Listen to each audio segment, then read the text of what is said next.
امبارح واني ماشي بشارع الجوالات والوقت كان قبل العصر بشوية، لا تفهموني غلط، رايح اعبي وحدات واصلح جوالي فيه اعطال فنية. ما بعرف جوالي مليان فيروسات ولا مريض ولا بسيته جنية، وبالمحل في بنتين قاعدات، قلت يلا بحترمهن واستنى شوية. واحدة منهم شايلة كتب وأوراق امتحانات والثاني شايلة لابتوب وشمسية، واني ذكي وعرفت انهن انسات ومروحات من المدرسة الإعدادية. يتطلعن فيه وكثر النظرات كأنهن بدهن يتعرفن علي.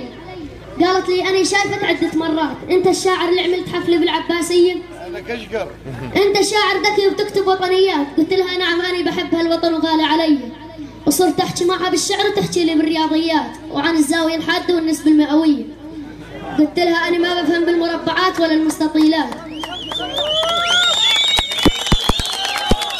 قلت لها أنا ما بفهم بالمربعات ولا المستطيلات، والله ماني حافظ غير الحروف الأبجدية. أي أبجدية؟ لكن هالبنت حلوة ودماتها خفيفات، والله لو شافها قيس بن الملوح كان عارف ليلى العامرية. عامرية.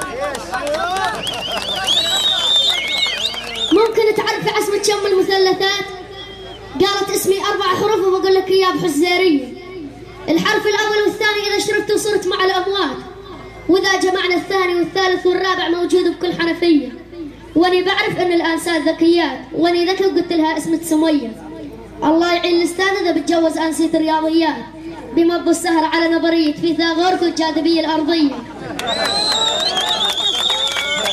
الله يعين الاستاذ اذا بتجوز انسية الرياضيات بمض السهر على نظرية فيثاغورس والجاذبية الارضية.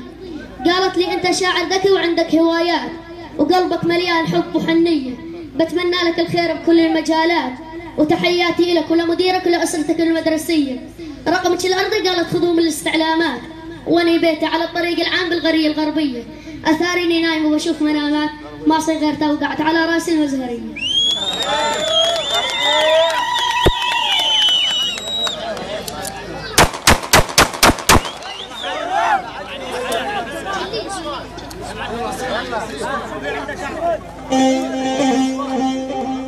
قصيدة عن النسوان مع احترام النسوان القاعدات والغايبات واللي من بيت قاعدات.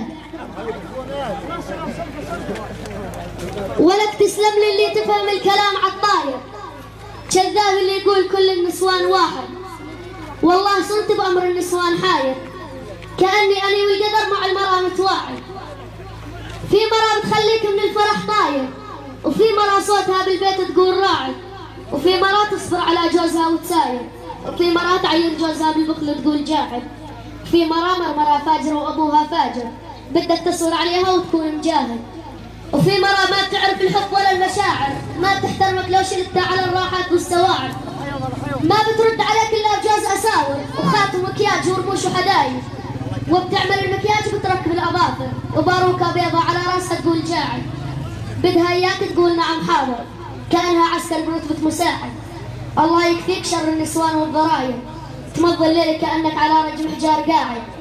واني على المرأة الصالحة داير، والمرأة الفاجرة ما فيها فوايد. لا تكون على حكم النسوان صابر، خليك رجل وقت الشدايد. ودور على المرأة بنت الناس والأكابر، وعلمها على احترام الوالدة والوالد. لبيك اللهم لبيك يا قادر تعين عبدك على طاعتك وتساعد.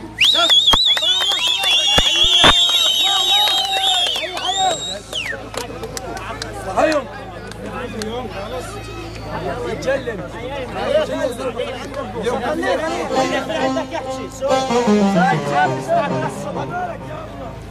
امبارح طلعنا رحلة بوادي جليل، والرحلة مختلطة طلاب وطالبات. رايح احكي قصتي للسامعين وبدخل بالموضوع بدون مقدمات. قصة حبي مع البنت نسرين، ونسرين بنت غير كل البنات. قعدت لوحدي تحت شجرات تين، وقعدت افكر بالماضي والحاضر واللئات، وقلت يا ما قعدوا بمطرحي محبين، ويا ما كتبوا على الشجر ذكريات. وفجأة طلعت صوب اليمين واسمع من ورا الشجرة همسات. سمعت كلمة باجور قلت أهلين، يعني فكرها قد الأجنبيات. قالت I love you يا نور العين، قلت لها واني بحبك وحياة رب الكائنات. واني بعرف انه المرأة بعقلين مع احترام النسوان القاعدات. قالت بتحبني قلت يلا بجاملها بكلمتين، مع اني ما بحب المجاملات. قلت لها حبك بقلبي صار له عامين وما بعرف ليش قلبي يحبك عن دون كل البنات. قالت إذا بتحبني احلف يمين. قلت لها يا عمر الخير بالجايات. قالت شو حبيت فيه الشعر ولا الخدين؟ ولد سبحان اللي رسم على شفاك البسمات وشكلت ايدها بيدي مثل المجانين. قلت عولش لا يشوف لنا لا انسان. بعضنا خليني اقتل لك. قالت طالما احنا اثنين محبين ولا يهمني الحكي ولا الشائعات. قلت لها بحبك حب مريض السكري للانسولين وعن حبك رايح اكتب شعر وروايات. بحبك قد ما في جوالات بالصين وقد ما صنعت اليابان سيارات. بحبك على عدد ايات سورة ياسين وعلى عدد ايات سورة الصافات. بحبك قد ما في بالدنيا ورود رياحين وقد ما في بالشوارع مطبات وقد ما بنت فيروز وين رايحين وقد ما كتبت شرطة المرور مخالفات وقد ما بكرهوا العرب اسحاق رابين وقد ما في عند العرب بطولات وقد ما في بالدنيا مساكين وقد ما في حجار بالاهرامات وقد ما حجوا الكعبة مسلمين وقد ما في بامريكا ولايات وقد ما في بلبنان مطربين وقد ما في بمصر مطربات. انت احلى من ليلى علوي والهام شاهين يعني انت رابع المستحيلات. تعالي واعطيني بوسه على الخدين. قالت خايف لا تفوتني المتاهات وصحيت من نومي قلت اني وين لقيت حالي واقع عن التخت ومتعطل مخدات. السلام عليكم ورحمة الله وبركاته. هذه هي حوران، هذه هي حوران التي تنجب الشعراء.